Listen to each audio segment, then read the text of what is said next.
Okay, so here's what's going on. We're going to keep this chest, and I bought it from a friend, and it has these water stains. So it has these white spots that manage to get under the finish. It happens with shellac, where I think the minerals in the water kind of slowly pass through. Shellac is not waterproof, and so it gets through the finish and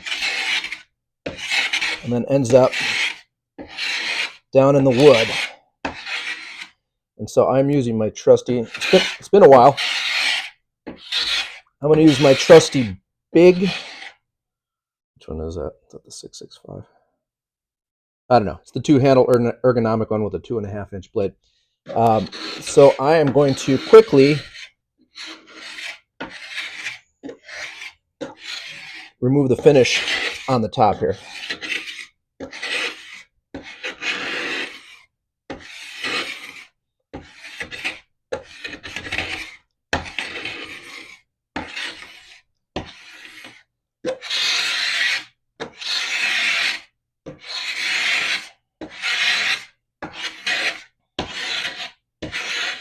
And my tip is if it's not working in one direction, go the other way. I put some fresh shellac on here. I didn't do anything weird to like restore a finish or polyurethane.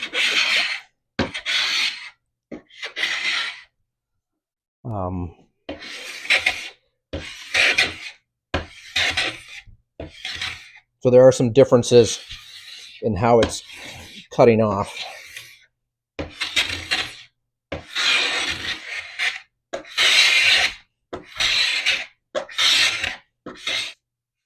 You're going to see some brown stuff mixed in here. That could either be a little bit of dry wood. It could also be toner. A lot of times they put kind of a transparent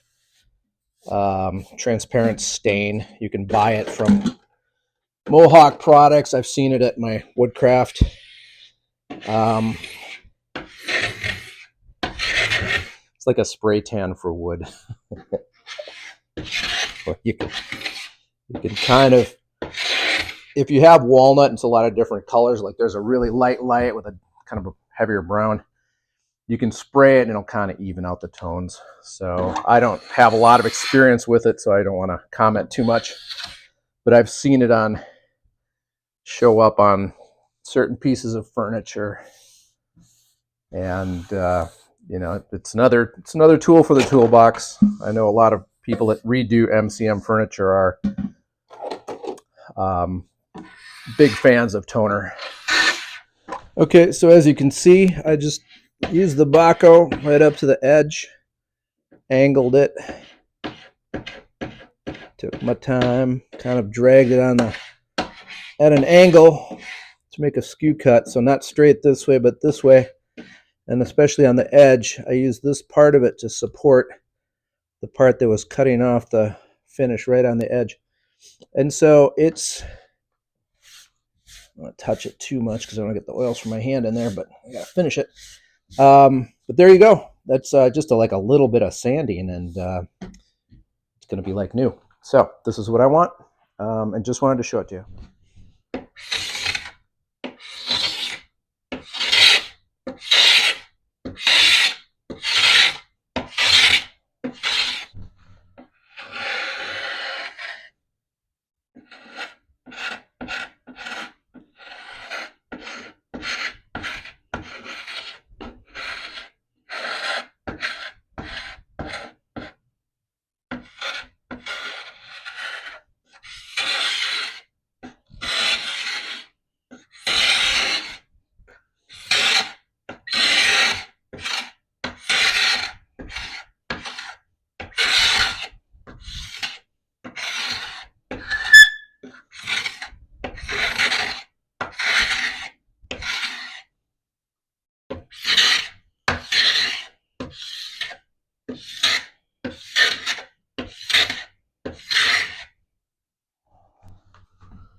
I also feel it's important to kind of push down and give it a little bit of a twist.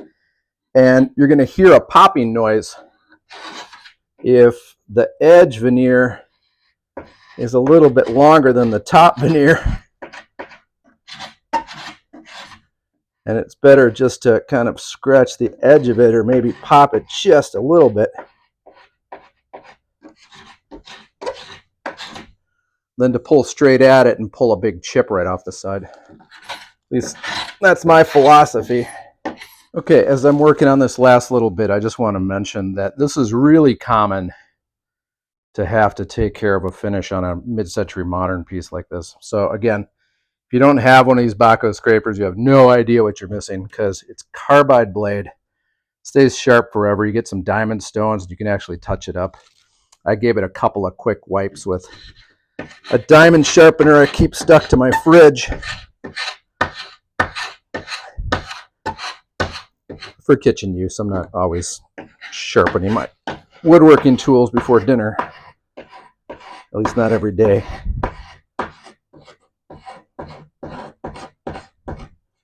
So it's a huge time saver. There's shavings. There's not a ton of fine dust in the air.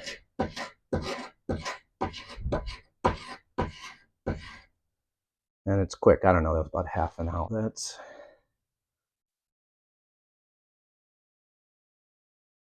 the top. So all done. Just need to vacuum it off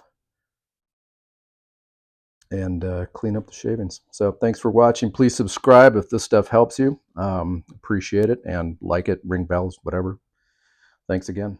Okay, so the final thing that I'm going to do that I've mentioned in a bunch of other videos is I have a Festool, that's the 21.5 millimeter hose. It's a small, I call it the whip hose. Very flexible, extra long. It's got the sanding block on the end. We've got a dust separator with a dust collector. I gave a quick sand to this half, and you can see that you can still see the white minerals or whatever. And then in here, it looks like it did a pretty decent job of lifting them out. You can do an alcohol wipe down with just a paper towel, and you can see how it turns out. Maybe I'll do that after this, just so you can see it. But this is one of my keys to finishing. I mean, I'm sitting in my living room. There's my TV. There's my dog on the couch, and so I'm refinishing furniture in my living room. So, yeah, because it's super cold. It's about 15 degrees out, if that, right now, Fahrenheit. And so I'm just going to sand this other side, and I'm going to show you. Just switch it to manual. And then there are holes in the bottom of the block. Just give this a sand and even this out. And then I think somebody set something here that created some water damage. So you can see it's got a little bit of dust on it, but not bad. And then just kind of give it a wipe. So I see some light spots through the camera. You can see how I'm kind of chasing them away. One thing I do is I just clean off the dust with the hose. It just pops on and off to avoid buildup. And then there's a little gate valve here where you can open or close it for more or less draw. But I'm just going to kind of gently. It's got a soft pad. I don't want it to run off the edge too much. Just going to go with the grain. Take out that white stuff.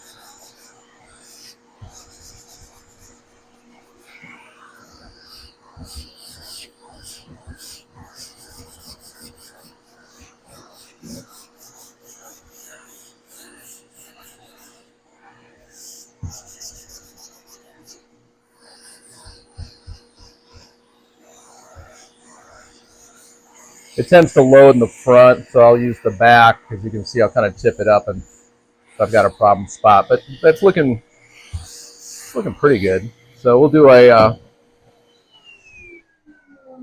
flip manual back to off. We'll get some paper towel and I'll just get some alcohol. It's just isopropyl stuff from Costco. We'll wipe it down and see if there's any super weird white spots popping out at us. Okay. Got some stuff from Costco here. It's just rubbing alcohol. It has more water in it than I'd like, 70%, but it will work for what I'm trying to do here. You don't want to let too much water sit on your finish.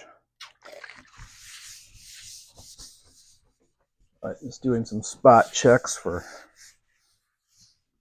those mineral marks or whatever they were. That looks pretty good. I'm going to flip it over and find a cleaner area. Also cleaning the sawdust and, well, sanding dust off here. But you can see, this is a good way to see what your walnut's going to do. You're going to apply armor seal or shellac or what have you. So that looks pretty nice. There we go. Juice it up one last time for the camera.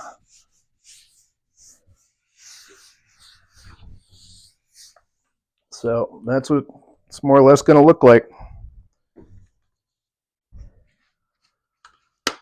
So pretty happy with that. And there you go. I just refinished the top. Just took the finish off in my living room. Right next to Shop Dog while he's taking a nap. So there you go. That's why I use Festool. That's why I use Bahco. If you like stuff like this, please like and subscribe. Thanks. Thanks for watching.